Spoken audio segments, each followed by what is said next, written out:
So you are all welcome to this year's webinar series. My name is Dorothy Onibenda. I'm the president and founder of the Africa Respiratory Care Association. On this note, I welcome you to the 2026 webinar series in French. Now, today begins a remarkable day in the French colonies of Africa and beyond. And we are starting with a great webinar, and I entreat you to relax and sit back and enjoy and have more impactful session as we teach you or educate you on your lungs. Thank you very much. And I hand it over to our moderator, Binta Diallo. Bonjour à vous et bonsoir pour d'autres. Et puis là, on est là aujourd'hui, on est là à écouter Dr. Nouhan. Je vais vous parler un peu de Dr. Nouhan. Avant ça, je vais me présenter à vous. Je suis Binta Diallo, je suis respiratory therapist depuis 14 ans aux États-Unis. Et puis là, je suis avec Dr. Nouhan pour présenter. Je suis la directrice de ARCA en Guinée. Je représente la Guinée au sein de ARCA. Et ARCA, comme vous savez, c'est une association africaine de soins respiratoires. Et comme vous savez, on est là pour pouvoir lutter contre les maladies respiratoires, éduquer les gens en Afrique et puis promouvoir la santé des poumons. Et ça, c'est notre rôle. Et tous ceux qui sont là aujourd'hui, on va vous remercier. Merci pour supporter ARCA parce que ARCA a une très bonne cause et une vision excellente. Et je vous remercie tous pour être là et je vous parle maintenant de Dr. Nouhan, notre webinaire représentant de ARCA aussi, dans le board de ARCA. Dr. Nouhan Dr. Traoré alors, est un médecin titulaire d'un master en gestion venant du système de la santé, venant de l'Université de Baltimore. Dr. Nouhan, c'est un leader du secteur de la santé. Il est un médecin, un consultant international avec plus de 10 décennies d'expérience, couvrant les opérations hospitalières et puis les renforcements des systèmes de santé et de développement international. Dr. Nouhan, actuellement, il occupe un poste de direction de l'Université de Johns Hopkins et puis à l'hôpital de Johns Hopkins, où il supervise des cadres de grandes équipes diversifiées, favorisant l'excellence opérationnelle, la conformité aussi des normes, à l'amélioration des résultats pour les patients dans l'un des systèmes hospitaliers les plus prestigieux du monde, Johns Hopkins. Dr. Lian, il est également un membre du conseil consultatif de ARCA, il nous amène beaucoup son expertise pour pouvoir aider ARCA aussi à passer sa vision en Afrique. C'est un membre très actif qui nous aide beaucoup, on utilise beaucoup son expertise. Et Dr. Traoré, il est en tant que membre de l'association, comme je dis, il amène son expertise, only on that, et en tant que membre de l'association, il continue d'inspirer aussi les progrès dans le domaine des soins respiratoires à travers le continent africain. Et je vous présente Dr. Traoré et l'audience. Voici Dr. Traoré. Dr. Traoré, voici l'audience. Et merci à vous, à votre attention aussi.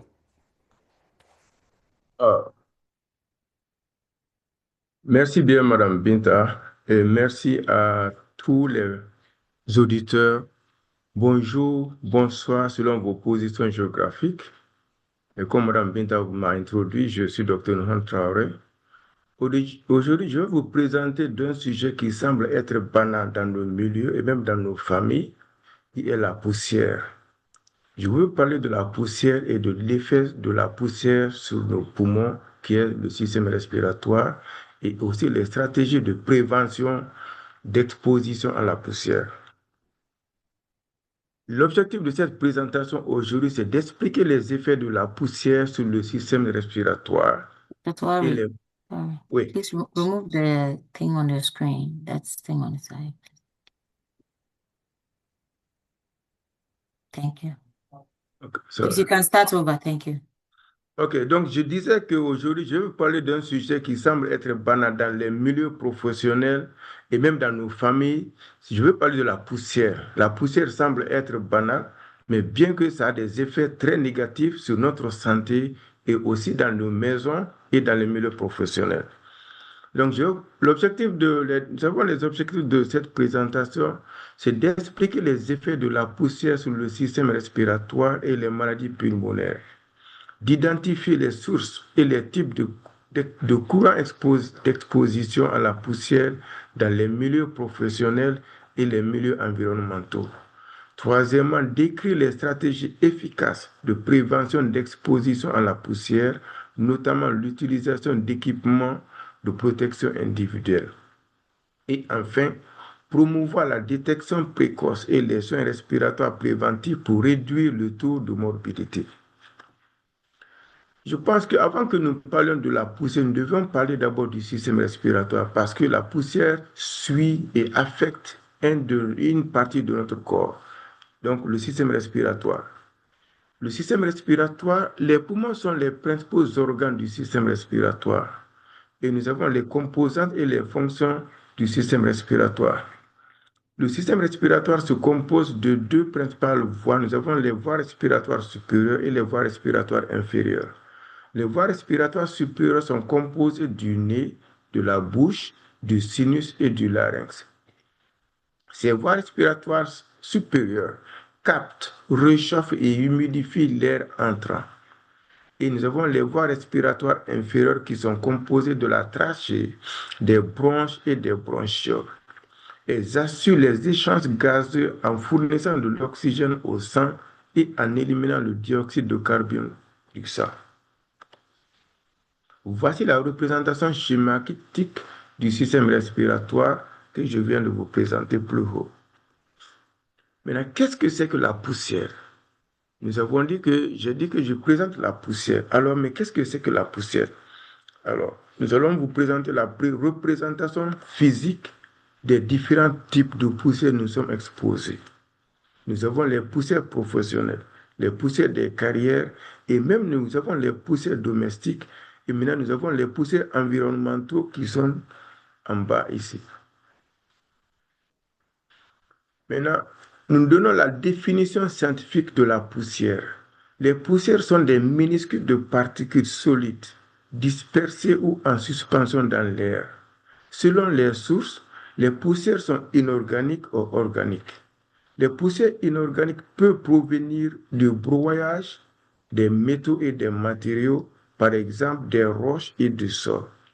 Les poussières organiques proviennent des plantes, par la manipulation des céréales, d'animaux et des produits chimiques organiques tels que les pesticides. Pourquoi alors la poussière est un problème? Parce que nous avons dit que la présentation porte sur la poussière. Mais alors pourquoi la poussière est un problème? La poussière est un problème parce qu'elle contribue à une baisse de la qualité de vie. Elle contribue à des problèmes de santé respiratoire. La poussière contribue à des accidents de la route dus à une faible visibilité. La poussière contribue aussi aux impacts sur les poissons et d'autres espèces aquatiques dus à une pollution de l'eau. La poussière contribue à des impacts sur les sols et sur la végétation. La poussière contribue à des impacts sur la qualité de l'eau, surtout de boissons. La poussière contribue aussi à l'érosion des véhicules et d'autres équipements. La poussière contribue aussi à la baisse de la valeur des propriétés. Et enfin, elle est aussi constitue un des problèmes ou une des plaintes majeures du public. Les sources d'exposition à la poussière. Quelles sont les principales sources d'exposition à la poussière? Nous avons identifié 5. La première source est la construction et la démolition, et qui se fait par le ponçage, les perçages, les découpes, les sciages et les balayages à sec du béton, de la poussière et du bois. La deuxième source d'exposition, ce sont les sources minières et les carrières. Ce sont les concassages, le dynamitage et le transport des roches minérales. Et la troisième, ce sont les industries manufacturières qui font des émissions industrielles de poussière. Bon, nous avons les usines de fonderie, de raffinage de métaux, de céramique, de verrerie et de production de caoutchouc. Dans ces usines, on a une très grande quantité de poussière qui se dégage et qui s'accumule aussi dans les structures. La quatrième source d'exposition, c'est l'agriculture, qui se fait par la manutention des céréales, du foin, de l'anthropophage et du travail du sol. Et nous savons qu'en Afrique, la plupart des agriculteurs travaillent avec le sol. Donc, ils ne se protègent même pas de cette source que nous minimisons. Et enfin, nous avons les sources environnementales qui sont constituées des poussières routières, des poussières qui proviennent des cendres volcaniques et des érosions du sol. Alors, voici la représentation schématique des différentes sources d'exposition à la poussière. Nous avons les sources organiques, les végétaux, les animaux, et les sources non organiques, les minéraux, des roches qui viennent aussi des métalliques et des plastiques. Les types de poussière et les maladies liées à ces différents types. Maintenant, nous avons les poussières de type qu'on appelle les silices cristallines respirables. Ce type de poussière se trouve dans le sable, dans la pierre et l'argile, et elle provoque le cancer du poumon. Nous avons un autre type de poussière qu'on appelle l'amiante, qui provient des matériaux de construction. Elle provoque l'amiantose et la mésothéliome. Nous avons la poussière du bois. Elle est générée par la manipulation du bois. Elle provoque une sensibilisation respiratoire progressive et qui peut aboutir au cancer du poumon. Nous avons la poussière organique. Elle est générée par la transformation des céréales, de la farine, des moisissures et des bactéries. Elle cause souvent la maladie du poumon de fermier ou de l'asthme. Nous avons la poussière métallique. Elle provient de la soudure, du meulage et de la fusion. Ce type de poussière cause des maladies respiratoires graves, telles que la pneumoconiose, la fibrose pulmonaire, l'asthme, la bronchopneumonie chronique obstructive et les cancers du poumon. Une exposition chronique peut aussi entraîner des maladies neurologiques, ou alors des troubles neurologiques et des troubles cutanés, et même la fièvre des métaux. Et enfin, nous avons la poussière minérale. Elle provient du ciment, de la manipulation du ciment, du charbon et du calcaire. L'inhalation de poussière minérale peut causer la pneumoconiose. Elle provoque l'inflammation et la fibrose irréversible et une insuffisance respiratoire chronique. Nous allons voir maintenant les facteurs qui favorisent l'exposition à la poussière. Les principaux facteurs qui favorisent à l'exposition de la poussière, le premier facteur d'abord est domiciliaire, c'est-à-dire c'est un entretien insuffisant du domicile. Ceci prend diverses formes. Elle peut avoir un impact partout où les matières sont accumulées et ensuite libérées dans l'air. Ça, c'est au niveau de la maison. Et nous avons maintenant l'absence d'une ventilation locale par aspiration effective. C'est l'une des principales causes de dispersion de poussière dangereuse dans les installations industrielles. Dans les conditions normales, les industries devaient avoir des systèmes d'aspiration des poussières au niveau de leur système. Lorsque les systèmes de ventilation par extraction locale sont hors service, ou sont obstrués, ou sont endommagés, ce qui favorise l'accumulation des poussières combustibles et toxiques sur les surfaces et sur les équipements au niveau de ces industries. Cette accumulation constitue des risques accrus d'incendie, d'exposition et de maladies respiratoires graves. L'autre facteur, c'est l'absence de ventilation complète de la structure. Elle augmente la concentration de poussière dans les espaces intérieurs, pouvant entraîner à une exposition accrue. Et nous avons la quatrième, c'est l'absence de filtration efficace des enceintes. Elle peut entraîner une exposition à la poussière pour les travailleurs qui passent une grande majorité de leur temps dans des cabines ou dans les salles de contrôle fermées. Tout ceci, ce sont dans les milieux industriels et une mauvaise pratique de travail. Elles peuvent entraîner une exposition évitable et inutile à la poussière car les habitudes et les comportements des travailleurs les exposent à des poussières dangereuses. Je voudrais faire une pause sur cette dernière partie, la mauvaise pratique de travail. Et je suis certain que dans la plupart des milieux de travail, que ce soit médical, que ce soit industriel, et même les travaux de construction et de bâtiments, ils mettent les matériels de protection individuelle à la disposition des employés, soit par négligence, par méconnaissance ou par mauvaise habitude.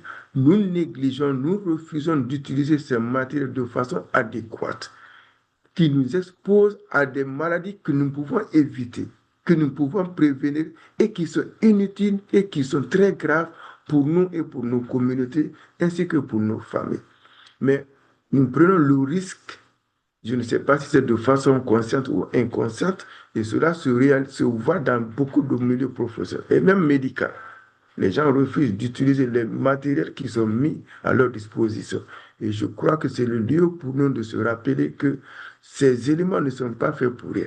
Ce sont des études qui ont été réalisées pour que nous puissions les utiliser.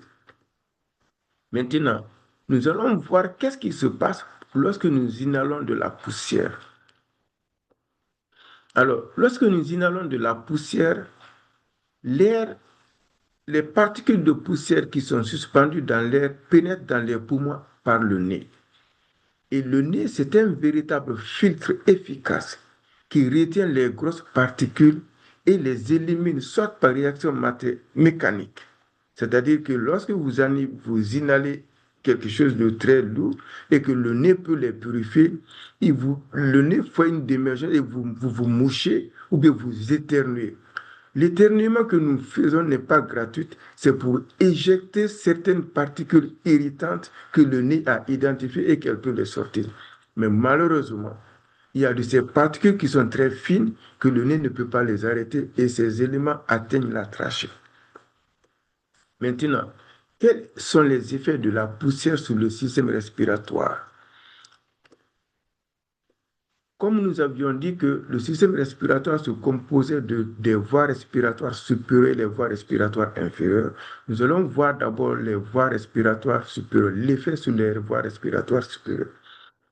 Les réactions du système respiratoire dépendent de l'endroit où les particules se déposent. Cela veut dire que si ce sont les voies respiratoires supérieures, nous avons deux principaux effets, ce sont des réactions allergiques. L'exposition régulière à la poussière, notamment à la poussière de bois, peut déclencher des allergies qui se manifestent soit par des démangeaisons du nez, des démangeaisons des yeux et même de la peau. Et lorsque cela se fait, en l'absence de traitement, ces symptômes peuvent s'aggraver et évoluer vers une urinite. C'est-à-dire que lorsque ces démangeaisons sont là et que nous les négligeons, et maintenant, ça peut se compliquer par une urinite. La deuxième réaction, ce sont les irritations des voies respiratoires. Les bronches et les bronchioles vont produire des mucus qui vont capturer ces particules qui ont pu passer par le nez et qui vont les redéplacer encore vers les voies respiratoires supérieures qui se trouvent au niveau de la gorge, où ces particules soit ils vont expectorer, c'est-à-dire que vous allez éternuer, que vous allez tousser, ou parfois que vous allez avaler de façon automatique parce que c'est un des moyens aussi de protection des voies respiratoires par le corps. Donc, nous allons voir maintenant les réactions au niveau des voies respiratoires inférieures. Si les particules de poussière contiennent des bactéries, des moisissures et des champignons, cela peut provoquer une infection ou une inflammation qui peut se manifester soit par une pneumonie, une bronchite. Et maintenant, L'autre élément, c'est l'essoufflement. Mais l'essoufflement est la conséquence d'une exposition prolongée à la poussière qui se fait par la réduction des capacités pulmonaires et aussi qui altère les fonctions du poumon. Et maintenant, lorsque les fonctions du poumon sont altérées et que la capacité pulmonaire est altérée, maintenant nous allons commencer à avoir l'essoufflement. Dès qu'on fait un peu d'effort, on commence à s'essouffler. Et ça, c'est déjà l'une des conséquences et l'un des effets de la poussière sur le système respiratoire. Maintenant, nous allons voir les maladies respiratoires qui sont liées à une longue exposition à la poussière. Nous avons la fibrose pulmonaire.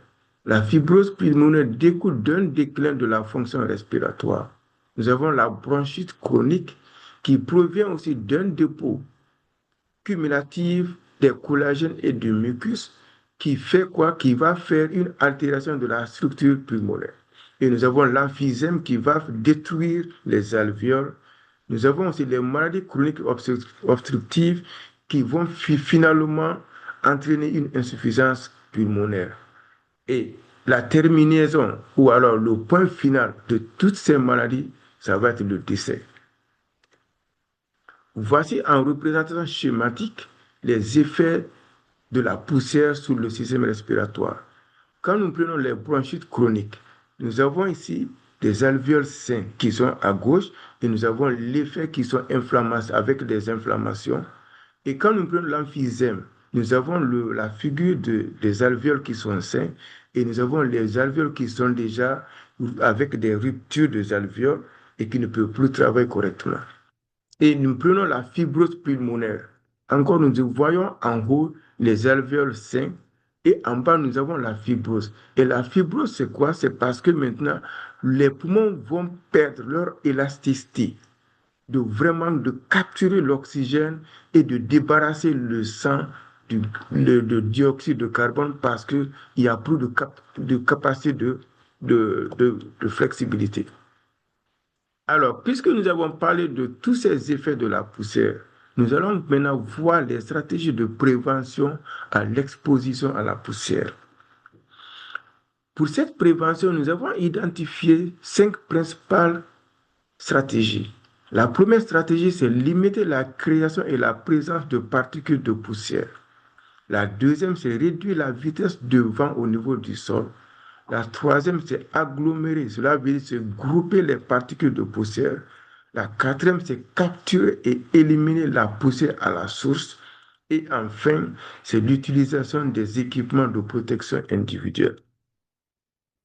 Pour la première stratégie qui est la limitation de la création et la présence de particules. Pour cela aussi, nous avons 4 principales méthodes que nous pouvons utiliser. La première méthode, c'est contrôler la source. Cela veut dire quoi? Que à ça, nous devons d'abord gérer l'humidité des maisons, des milieux professionnels. On doit maintenir un taux d'humidité intérieure entre 40 et 50%. Nous devons éviter des milieux très chauds parce que quand l'air est très chaud, ça favorise des particules de flotter plus longtemps, donc de se disperser. Nous devons aussi éviter une humidité élevée parce que cela aussi attire les acardiens, c'est-à-dire les petites fourmis et d'autres insectes. Pour maintenant, les personnes qui ont des animaux domestiques ou alors qu'on appelle les animaux de compagnie, si vous voulez faire leur toilettage, il est mieux de le faire à l'extérieur parce que cela va réduire le dépôt de leur pellicule dans la maison. Et le dernier point, c'est le calfeutrer les points d'entrée, c'est-à-dire que nous devons sceller les points d'entrée en utilisant les joints d'étanchéité sur les portes et des fenêtres qui va empêcher les polluants extérieurs et la poussière de pénétrer dans les maisons. Et ça, c'est surtout pour les ingénieurs de construction qui doivent nous préparer pour ne pas que nos portes et nos fenêtres puissent laisser entrer de la poussière de l'extérieur à l'intérieur de nos maisons. Les barrières physiques. Nous utilisons les hosses anti-allergènes. Les hosses anti-allergènes peuvent être comme sur les matelas, parce qu'ils ont des fabrications qui protègent des punaises sur les matelas. Et nous avons aussi les cimiers et aussi les oreillers pour piéger les cellules mortes et les débris. L'autre élément aussi de barrière physique, ce sont les tapis que nous devons mettre à l'entrée et à la sortie de nos maisons. Installer des tapis de haute qualité à chaque entrée pour retenir les particules lourdes avant qu'elles ne soient ramenées à l'intérieur. Et voici physiquement la représentation des barrières physiques que nous pouvons utiliser, les tapis, les différents types de tapis. Et aussi, nous recommandons que nous laissons les chaussures à la porte pour ne pas les amener parce que ces chaussures que nous ne voulions ou pas, même les chaussures qui ont des trucs pointus, amènent toujours des poussières. Maintenant, le nettoyage et la filtration. Utilisez les purificateurs d'air et d'aspirateurs équipés de filtres HEPA. Ce sont des filtres qui sont certifiés pour retenir 99,97% des particules fines. Et nous devons aussi procéder au dépoussiérage humide. Éviter les plumeaux qui font que redistribuer les particules. C'est-à-dire que si nous voulons dépoussiérer de la poussière à la maison, nous ne devons pas utiliser des chiffons secs. On doit utiliser quelque chose qui est humide, qui va piéger, qui va collecter la poussière et qui va les éviter de les encore disperser. Et nous avons l'entretien du système de chauffage, de ventilation et de climatisation. Et je crois que ce soit la maison sèche, à quel moment nous devons s'assurer que nous essayons d'entretenir ces milieux. Et nous devons vraiment changer tous les 60 à 90 jours ces éléments de filtre au niveau soit de la climatisation ou du chauffage. Maintenant, nous avons parlé de réduire le nombre de collecteurs de poussière. Et ça, c'est pour les maisons. Pour cela, nous avons 3 principales stratégies. La première, c'est de simplifier les textures. Et je sais que les gens sont actuellement enclins à avoir les moquettes dans les maisons. Mais malheureusement, les moquettes sont des éléments de collecteurs de poussière dans les maisons. Donc, nous préférons le recouvrement du sol dur avec soit du bois, des parquets ou du carrelage aux moquettes dans des maisons. Privilégier aussi de sorts aux rideaux lourds. Et ça, c'est pour nos chères mamans, nos chères épouses, nos chères sœurs qui veulent suspendre les gros rideaux à nos fenêtres et à nos portes. Ces rideaux retiennent des poussières. Et quand vous les agitez à un moment, vous allez voir qu'il y a une grande quantité de poussière qui va se dégager. Donc, actuellement, nous avons ce qu'ils appellent des sorts qui sont très simples. Et les sorts, leur importance, c'est qu'ils assurent une meilleure gestion de la lumière, ils assurent une économie d'énergie et aussi, ils ont l'air d'être encore plus esthétiques que les rideaux qui sont très lourds. Maintenant, comment réduire la vitesse du vent au niveau du sol? Pour cela, nous avons des zones de circulation, on va faire le pavage. Et encore, nous allons faire la réduction de la vitesse des véhicules par des signaux et aussi en mettant ce qu'on appelle des dodans. Nous allons aussi faire des plantés dans les zones qui ne sont pas empruntées par les véhicules. C'est-à-dire on va mettre des arbres ou bien on va faire des paillages, mettre des paillages. Nous pouvons aussi utiliser des gravats et des pierres d'aménagement paysager dans les zones où la plantation, le paillage et le pavage sont impossibles. Et nous allons construire des brises du vent naturel ou artificiel et nous allons envisager de limiter des travaux de défrichage ou de terrassement en cas de vent violent. C'est-à-dire, ça c'est souvent pendant les harmattan, il est préférable que nous essayions de minimiser les travaux de construction ou alors de défrichage. Voici en représentation schématique les moyens de réduction de la vitesse du vent au niveau du sol. À gauche, nous avons goudronné les routes. Et deuxièmement, nous avons pour aussi faire le pavage. Et ensuite, sur le plan légal, nous allons poster des vitesses limites sur les routes et nous avons les dodanes que nous avons, et nous avons aussi des bandes rugueuses qui aussi, avec les vibrations, vont demander au chauffeur de ralentir parce que les vibrations, si lui ne ralentit pas, les passagers vont dire, mais écoutez, doucement, doucement, alors il sera obligé de ralentir. Lier les particules de poussière ensemble, c'est-à-dire que grouper les particules de poussière. Et cela se fait souvent dans les lieux, les chantiers et des industries de construction qui utilisent soit de l'huile ou de l'eau pour réduire la concentration des poussières à proximité des sources potentielles. Et comme nous savons, quand ils vont faire des goudrons, les constructions, selon les types de matériaux, alors de ce que le plan que l'ingénieur a prévu, les ingénieurs vont préférer soit d'utiliser l'eau ou alors de l'huile pour essayer de minimiser la dispersion de la poussière au niveau de la source. Maintenant, comment capturer et éliminer la poussière à la source? C'est-à-dire qu'on ne permet même pas à la poussière de se dégager. Cela se fait par les aspirateurs.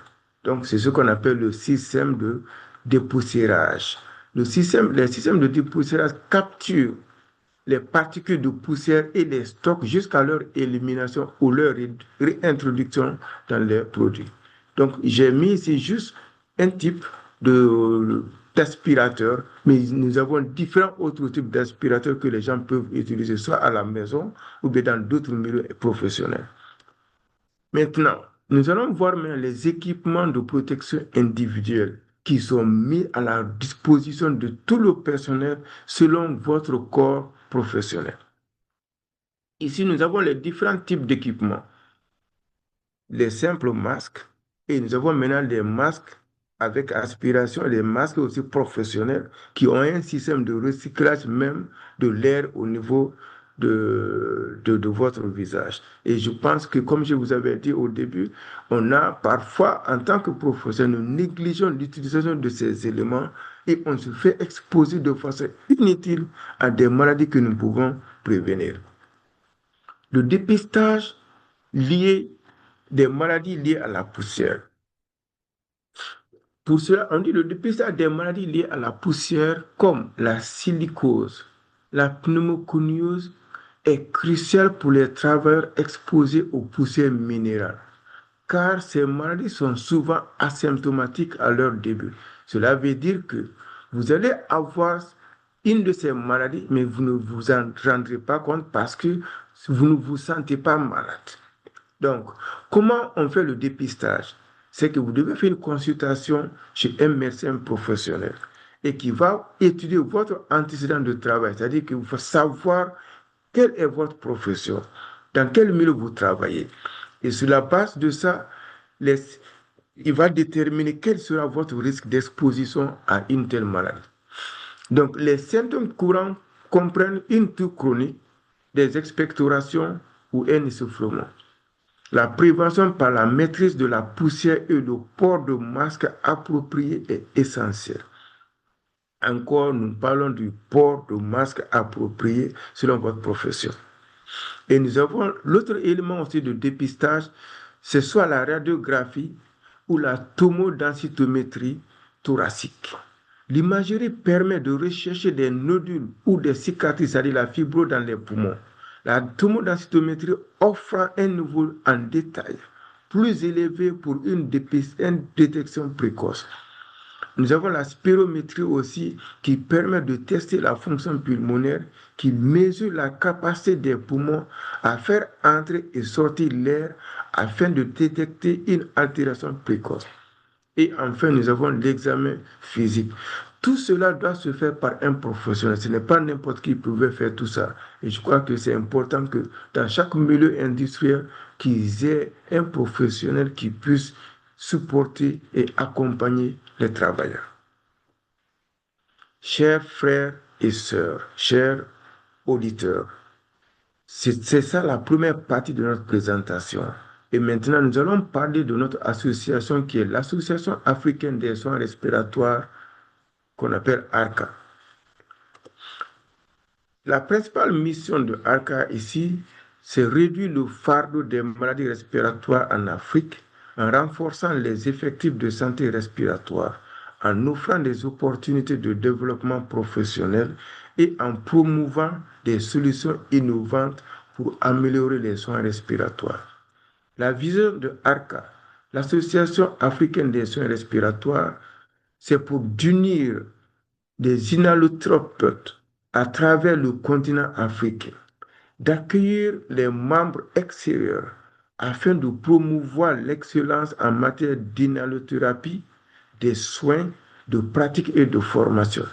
Notre objectif, c'est d'offrir des opportunités de développement professionnel, d'échange de connaissances et de réseautage international afin d'élever le niveau de soins respiratoires en Afrique.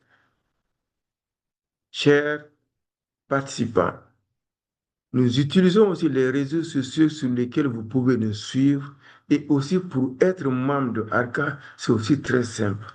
Nous avons sur cette présentation, vous allez voir les différents réseaux sociaux sur lesquels vous pouvez nous suivre.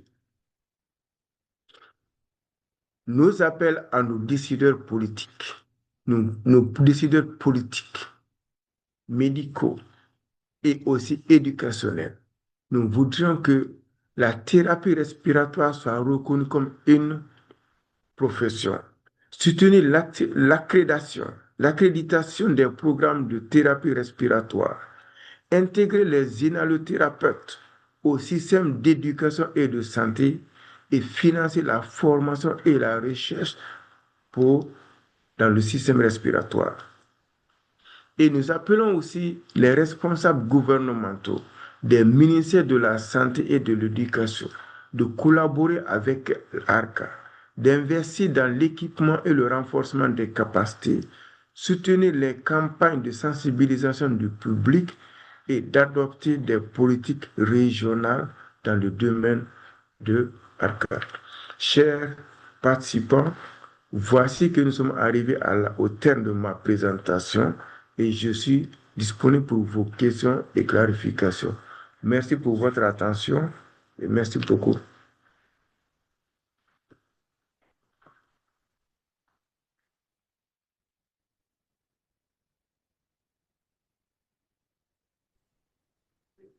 Merci beaucoup. Merci, Docteur. Okay. Can you hear me? Oui. Ok, merci parce que ma vidéo là ne vient pas. Merci beaucoup. Merci, Dr. Traoré, pour cette belle présentation. Si on a compris ici que la poussière peut affecter nos poumons sérieusement, surtout lorsqu'elle est respirée régulièrement et très longtemps. Mais aussi, merci pour nous donner les préventions comme l'hygiène rigoureuse, le port de masque, une bonne ventilation et aussi les travailleurs, ils ont respecté les normes de sécurité. Merci beaucoup, on a beaucoup aimé la présentation, on pense qu'on va l'utiliser aussi. Et l'audience, merci pour votre attention et on vous a les questions. Right. Ms. Beta, please start your video. Merci beaucoup. Yes. Kindly post your questions at the Q&A side or chat side. Thank you very much. Merci. Postez vos questions sur les questions et answers et puis on est là pour vous répondre. Bon, pour ceux qui aussi veulent s'exprimer directement, ils peuvent aussi s'exprimer parce que, vous savez, on va ouvrir la porte à tout le monde selon leurs préférences. Oui. Monsieur Ouattara. Tori, kindly stop sharing. Who, me? Yeah. Bonsoir à tous. Bonsoir. J'espère que vous avez suivi. I'm not sure, I think so. Are you still sharing? It's okay, yeah. Je peux y aller. Bonsoir à tous. En Guinée, et je suis là, je suis thérapeute. Je vais vous parler un peu de ARCA. ARCA, c'est une association africaine de soins respiratoires. ARCA a des visions pour l'Afrique. La vision, c'est de lutter contre les maladies pulmonaires, promouvoir la santé des poumons, plaidoyer pour le développement de l'éducation et de la formation de respiratory therapies en Afrique. Aussi, renforcer les liens interafricains. Et comment on peut développer ça ensemble? comment on peut développer cette vision ensemble.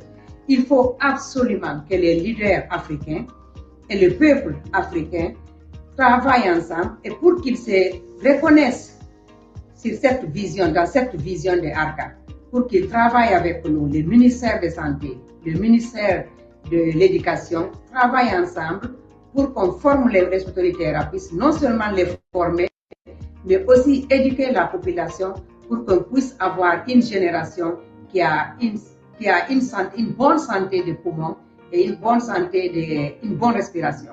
Parce que quand on ne respire pas, on ne vit pas. Dès qu'on arrête de respirer, on arrête de vivre. Et ARCA veut que l'Afrique continue à vivre et à respirer. Et notre vision, c'est ça. Et on compte sur vous pour nous accompagner, pour nous faire encourager pour pouvoir travailler avec nos leaders africains. Merci à vous. Et si vous avez des questions, contactez ARCA, arca.org. On est là. Merci beaucoup. africarest.org. Across Africa, millions face life-threatening respiratory conditions every day. Yet, in most countries, there is no formal respiratory therapy profession. Only a handful of nations offer any structured education in this life-saving field. The result? Preventable suffering and unnecessary deaths simply because of where someone was born. Today, the Africa Respiratory Care Association, ARCA, is changing that future. ARCA is a Pan-African healthcare organization dedicated to strengthening respiratory care education, practice, and research across the continent. Our mission: to reduce the burden of respiratory diseases in Africa by strengthening the respiratory workforce, providing opportunities for professional growth, and promoting innovative solutions to improve respiratory care. Our vision: to unite respiratory therapists across Africa and welcome external members, fostering excellence in respiratory therapy, care, practice, and education through professional growth, knowledge exchange, and international networking. With over 2,000 active members across more than 20 countries, ARCA is advocating for the official recognition, licensure, and regulation of respiratory therapy in every African nation, launching education programs and building university curricula where none exist, hosting annual conferences, workshops, and research initiatives, empowering the next generation through scholarships, mentorship, and international student exchanges, raising public awareness and fostering global collaborations to elevate standards continent-wide. We are not just an association. We are building an entire profession from the ground up so that quality respiratory care reaches every corner of Africa. To accelerate this urgent work, we need your support today. Here's exactly how you can help. 1. Donate. Every contribution, whether $10 or $10,000, directly funds training programs, scholarships, advocacy efforts, and the launch of respiratory therapy education in new countries. Your gift will train life-saving professionals and build stronger respiratory care systems across Africa. Donate now at www.africaresp.org. 2. Join as a member. Become part of our growing family of 2,000+ professionals and supporters. Gain access to exclusive networking, continuous education, conferences, and the opportunity to shape the future of respiratory care in Africa. Visit africaresp.org and click Join as a Member today. 3. Become a vendor. If you provide respiratory equipment, technology, pharmaceuticals, or services, partner with us as a vendor or sponsor. Your products and expertise will reach professionals across 20+ countries. Visit africaresp.org and select Become a Vendor. 4. Become a partner or volunteer. Global organizations, institutions, and individuals can collaborate with us through sponsorships, joint programs, or volunteering expertise. Together, we create sustainable solutions for better breathing, better care, and better lives. Contact us. Email info@africaresp.org. USA Office. +1 952 228 182. Ghana Office. Files 233 0 pin 4 213 0397. Together, we can ensure no African is left breathless because of where they were born. Join the movement. Become a member, a vendor, a partner, or a donor today. Visit www.africaresp.org. Support ARCA's vision. Help Africa breathe better. Thank you for believing in a healthier Africa. It's time for Africa. Let's rise and breathe as one. With the African Respiratory Care Association, our journey's just begun. Promoting excellence, our mission strong and true. For every breath we take, ARCA's here for you. We unite therapists across the African land, empowering breathing with a helping hand. Advancing education and setting standards high. For every life we touch, ARCA's standing by. It's time for Africa, let's rise and breathe as one. With the African Respiratory Care Association, our journey's just begun. Promoting excellence, our mission strong and true. For every breath we take, ARCA's here for you.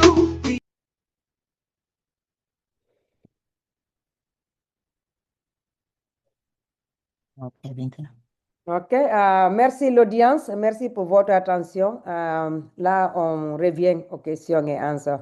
Dr. Traoré est là, posez vos questions. Je pense que Ouattara voulait poser une question et revenez si vous êtes toujours là. Thank you.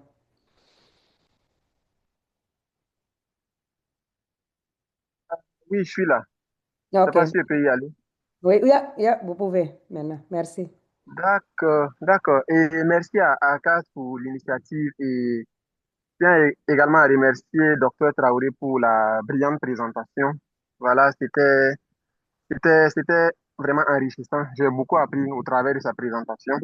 J'aurai deux petites questions et un tout petit commentaire à faire. Voilà, mon commentaire va concerner une de ces diapositives où il a eu à parler de la pneumoconiose et de la silicose. Voilà. À lire en fait cette diapositive, on pourrait être amené à penser que ce sont deux entités à part entière. Alors que la pneumoconiose, c'est toutes ces maladies respiratoires que l'on peut éventuellement avoir. Et la silicose est l'une d'entre elles. Je ne sais pas si je vais comprendre. La silicose et la pneumoconiose ne sont pas des entités et séparément. La pneumoconiose concerne plusieurs pathologies liées à l'inhalation de poussière. Et parmi celles-ci se trouve la silicose. Et cette silicose est essentiellement due à l'inhalation de poussière de silice. Voilà, donc c'était un peu ça mon apport, mon commentaire à faire. Ah, ok. Merci. Il n'y a pas de Voilà. problème. Je suis d'accord avec vous. D'accord. Merci. Et maintenant, ma première question, c'est de savoir, est-ce que les masques, je ne sais pas si vous voyez, les masques chirurgicaux simples, comme ceux-ci, est-ce qu'en cette période d'harmattan, est-ce que ces masques-là peuvent, avec toute cette poussière fine que l'on a dans la nature, dans l'environnement, est-ce que ces masques-là sont capables de protéger la population contre l'inhalation des poussières fines? Voilà, donc c'est ça ma première question. Et ma deuxième question, c'est, je suis résident en pneumologie à Ouagadougou et nous recevons beaucoup de patients orpailleurs. Et chez ces personnes-là, nous sommes amenés à diagnostiquer notamment la silicose que vous avez évoquée au cours de votre présentation. Maintenant, ma deuxième question, c'est de savoir quels sont les conseils qu'on peut donner à ces orpailleurs-là. Parce que, comme on le sait, notre pays, dans nos pays pauvres, il y a plein de personnes qui sont dans cette activité-là. Et pour la plupart d'entre eux, c'est du travail qui est artisanal. Donc, ce n'est pas très réglementé. Mais moi, dans ma pratique médicale, si je reçois un patient que je traite et qui est orpailleur, quand je vais vouloir autoriser son retour à domicile, qu'est-ce que je peux lui donner comme conseil pour le protéger de toute inhalation de poussière au cours de son activité artisanale? Donc, merci. C'était ça mes deux principales préoccupations. D'accord, merci bien, M. Ouattara, pour vos différentes questions. Par rapport à la première question concernant le masque simple que vous avez présenté, et par rapport aussi à la quantité de poussière pendant cette saison d'harmattan. Si vous vous rappelez, je vous ai dit que les maladies dépendent soit d'abord du type de poussière, c'est-à-dire du type de particules contenues dans la poussière. Ça dépend de la quantité de poussière. Ces masques-là ne peuvent pas. Parce que quand vous prenez ça seulement, même en 30 minutes, le masque va changer de couleur. Donc, une fois que le masque change de couleur, ça veut dire que le masque n'est plus propre. Donc, et je vous ai présenté les différents types de masques qui sont adaptés. Maintenant, vous, en tant que professionnel, et c'est pour cela que je vous ai dit qu'on a toujours besoin d'un conseil d'un professionnel. Ce n'est pas, ça, ce n'est pas c'est pas de la blague. Et ce n'est pas du charlatan.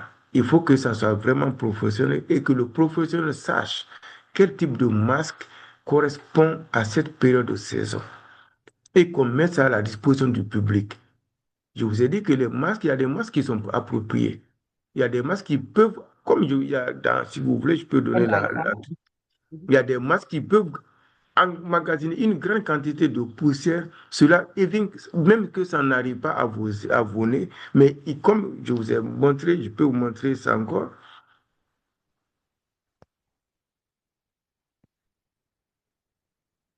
Voilà. Ici, si vous voyez les types de masques,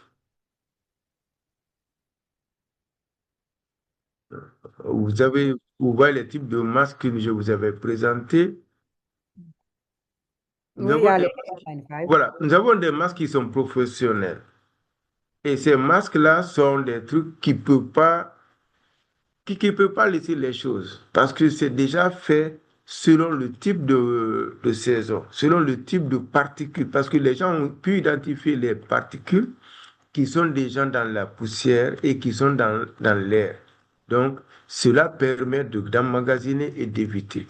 Maintenant, par rapport aux orpailleurs, ça, c'est un travail qui n'est pas facile pour vous. Ici, quand vous voyez les différents types de masques, c'est selon le milieu. Les masques simples que vous avez présentés, le bleu là, ça, c'est juste pour des environnements très simples. Sur la maison, par exemple, si quelqu'un est grippé, des circonstances comme ça.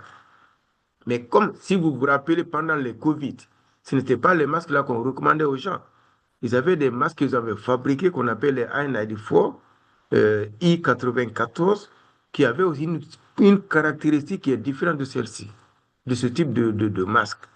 Donc, pour ces masques, il faudrait que ça soit un professionnel qui recommande. Ce n'est pas aller payer ça au marché local, non.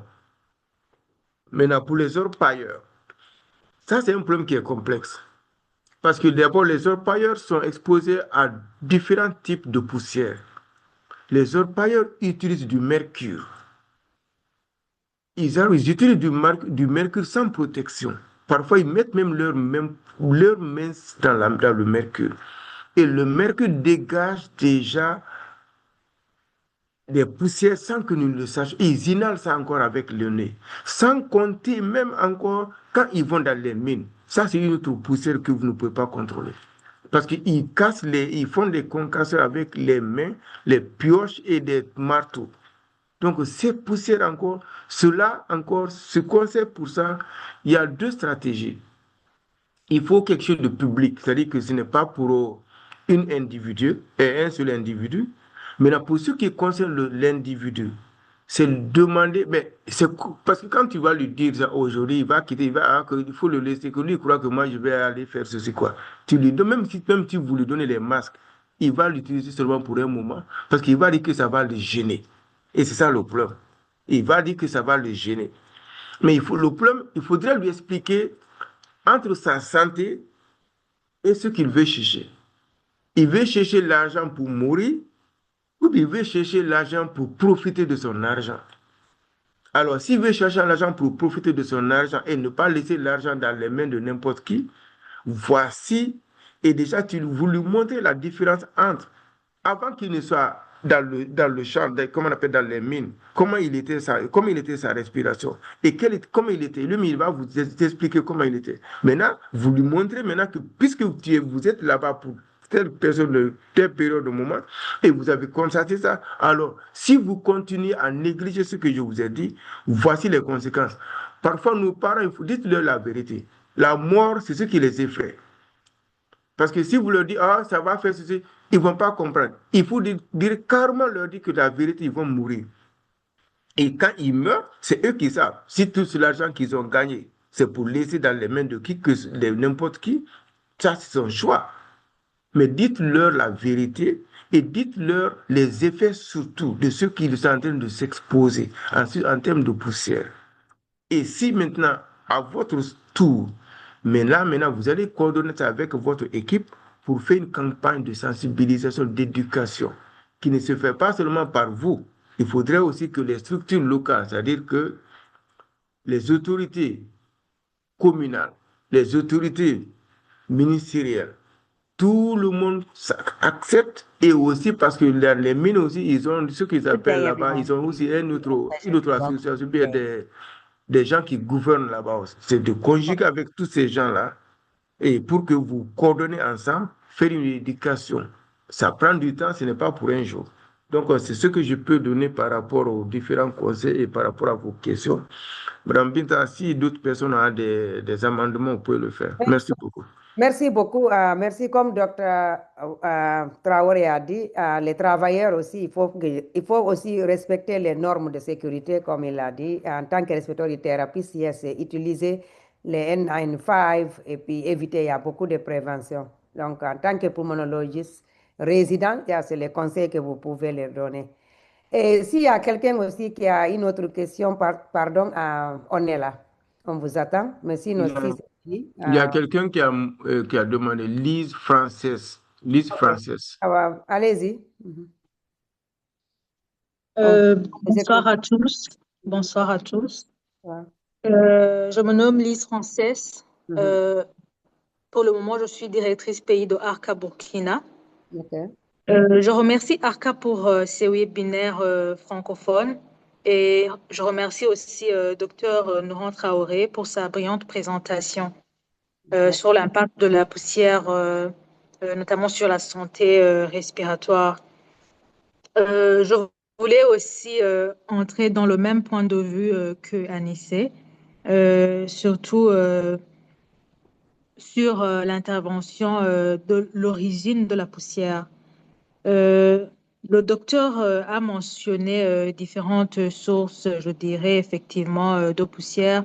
J'ai vu qu'il a mentionné une source, donc une origine environnementale. Je ne sais pas si il pouvait peut-être, c'est une suggestion, dire que c'est une source d'origine environnementale, mais aussi météorologique, parce que si on remarque très bien, comme vous l'avez dit précédemment, en Afrique de l'Ouest, notamment au Burkina, chaque fois en février, durant la période de l'harmattan, nous avons au moins 3 jours où nous constatons que la poussière est remplie dans l'atmosphère de façon que on ne peut pas même voir à plus de 5 mètres. Bien sûr, comme le docteur l'a dit, il faut des protections pour minimiser la quantité de poussière peut-être ingérée, mais aussi j'aimerais lancer un appel, surtout si les gens peuvent être sensibilisés pour se protéger effectivement en mettant des masques appropriés. Et si aussi les fournisseurs peuvent mettre ces masques au niveau, donc rendre disponibles ces masques au niveau pays, parce que vraiment, quand il y a cette poussière, il y a un constat que il n'y a pas comment se protéger. Comme le docteur disait, Nouhan, les masques qui sont disponibles maintenant, même si tu les portes juste 1 heure après, tu sens que de la poussière est remplie dans tes narines. Même si tu essaies de te moucher, c'est la couleur jaunâtre qui sort, excusez pour les termes.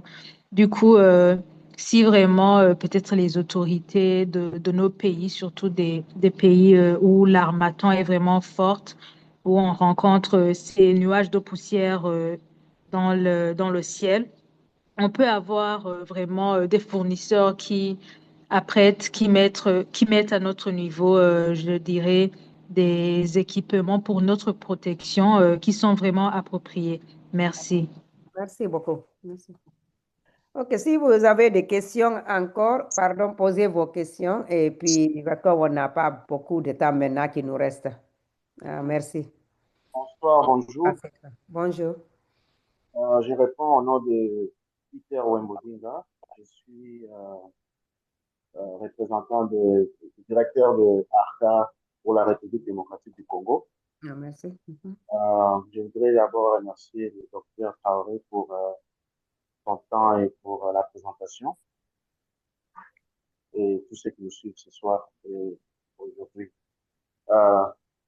Vraiment, merci, docteur, pour l'exposition, les explications que vous venez de nous parler. Merci beaucoup. Ma préoccupation était de savoir, je reconnais bien que nos pays en Afrique, nous avons beaucoup de problèmes de ressources, dû au fait que nos gouvernants ne font pas vraiment le nécessaire pour atteindre. Il y a certains qui le font, mais il y a d'autres qui ne le font pas pour garantir la bonne santé de nos compatriotes.